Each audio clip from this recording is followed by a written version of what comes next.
What's going on, everybody? It's me, Brandon, back again with another episode, and today we are talking about Grand Theft Auto Vice City. This is a game I've been really looking forward to playing, and as I played Grand Theft Auto 3 last year, the next game on the list was GTA Vice City. Now, this will also be the setting for the long-anticipated Grand Theft Auto 6, which may be coming later this year.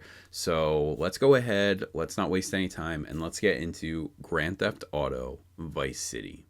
Grand Theft Auto Vice City is just one of those games that captures the time of the 80s and encapsulates it within a single game. When Grand Theft Auto 3 emerged, it took the world by storm, creating a genuinely unreal experience that allowed the player to maneuver and roam freely throughout Liberty City, a fictional New York City. Well, here we are in a sequel/spin-off title from GTA 3, and here we are in the beautiful Vice City, a fictional Miami. Vice City is a tentpole title for the 6th generation, and it came off the heels of one of the biggest games ever to be released, Grand Theft Auto 3. So, how does the 80s-centric sequel hold up in 2025? Let's talk about it. Before discussing the game, I want another small story from my childhood. After watching my dad boot up GTA 3 for the first time and the straight-up discomfort he felt immediately after seeing what the game is capable of, we barely played the game while we rented it, or at least I barely had the chance to remember watching him play. GTA Vice City came onto the scene a year later, and I remember hearing someone at a party talking about Vice City, and I just remember Dad going, "They made more?" Anyways, a year from then, I ended up playing it at a friend's house, and I thought the game was one of the most incredible games ever.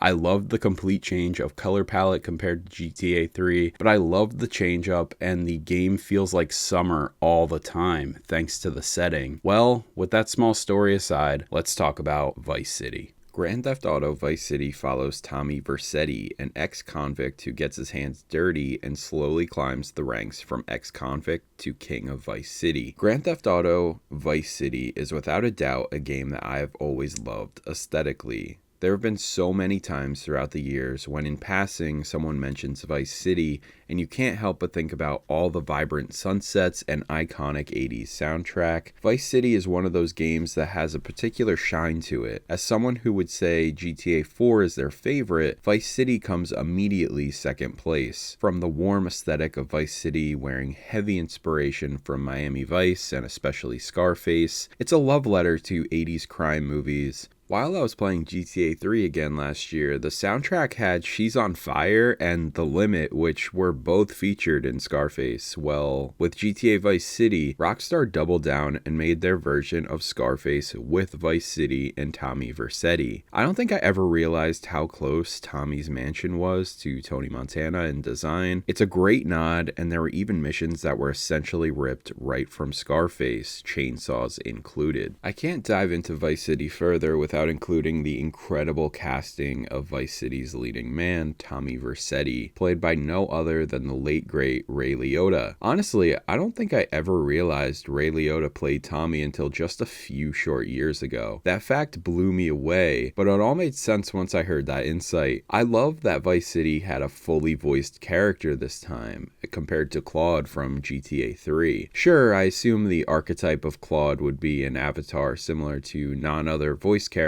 creating a vessel to guide you through the game's journey. Tommy is a massive improvement, with him being fully voiced character, and the fact that he is voiced by none other than Ray Liotta is perfect. The cast of characters you meet throughout Vice City are just as colorful as Tommy, from biker gangs, movie directors, local gang leaders, and various club owners. It is a fun ride entirely influenced by everything in the 80s, from the soundtrack to the mission structures of films and TV like Scarface, Miami Vice, and others that extensively mix into this essence of what Vice City is. The gameplay of Vice City follows the traditional gameplay in Grand Theft Auto 3. However, with Vice City comes a whole new way to play and interact with the world with new weapons, vehicles, and missions. The goal of Vice City is to have Tommy Vercetti go from beginner errand boy to king of Vice City, getting missions done, shaking hands with various criminals and drug lords, getting double-crossed, and overcoming the odds as Tommy climbs the ladder, overthrowing everyone in his way. I had a fun time playing GTA Vice City, much more than GTA 3. It may be the theme, gameplay loop, or mission diversity, but I still had some issues with the game. One of Vice City's main goals is to acquire most of the city's businesses, otherwise known as assets. If I finish missions, sometimes I felt like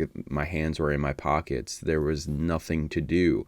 I wasn't understanding what to do next and to get closer to the final mission. There was a period of the game that required you to purchase about 5 different areas and complete their missions, and I had no clue what to do after going through the natural string of missions and following the story on the main path. Thankfully, after learning this, I got back on track, and then we cooked with gas until we hit the credits. I have Grand Theft Auto Vice City on my original Xbox, but I can't remember if the mission structure was the same as the definitive edition, which is what I played this time around. But just like GTA 3, I mainly struggled due to the horrible checkpoint system in this game. Sometimes getting right to the end of a mission and having to start all over again, even when I was out of my control, like controls or NPC glitches, running me over or whatever. Sometimes I was genuinely pissed off and had to take a break after a few tries. There were a handful of missions that felt broken to play, and looking it up, it seems that they are infamous missions in GTA worst lists of like horrible missions for the franchise, with levels like Copland being promoted as horrible missions in GTA history. In conclusion, Grand Theft Auto Vice City was a game that I enjoyed returning to. This was the first time I've ever finished Vice City through to the end credits. While I found the definitive edition a pleasing experience, I don't know if the mission and checkpoint structure were the same on the original systems it released for. The checkpoint system was horrible in GTA 3,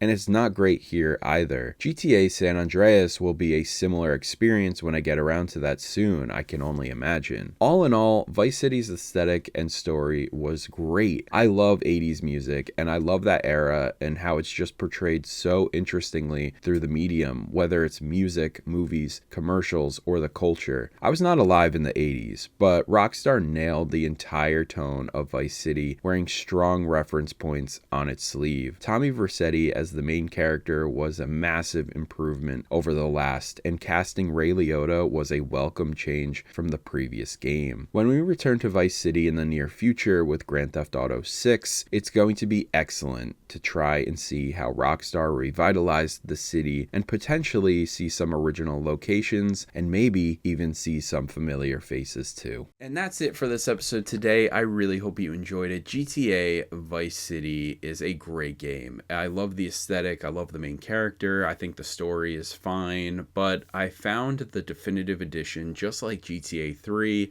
in some of its mission structure to be painful.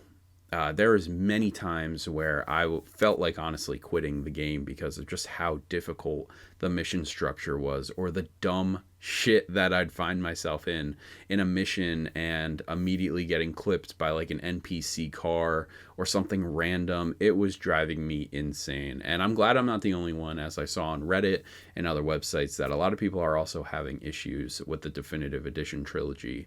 So Grand Theft Auto Vice City has been completed, and up next is Grand Theft Auto San Andreas. This is a game that I've spent some time with. I didn't fall in love with it like I did Vice City or GTA 4 for that matter, or even GTA 5, but we will go ahead, we'll play San Andreas, and after that we get back into Liberty City with GTA 4, and that is the game I cannot wait to replay. And then obviously we're going to play GTA 5 just to round out this replay before the big GTA 6. So please let me know in the comments down below what you think about Grand Theft Auto Vice City. Is it your favorite out of the trilogy? Please let me know in the comments down below. As always, my name is Brandon, and I will see you all next time.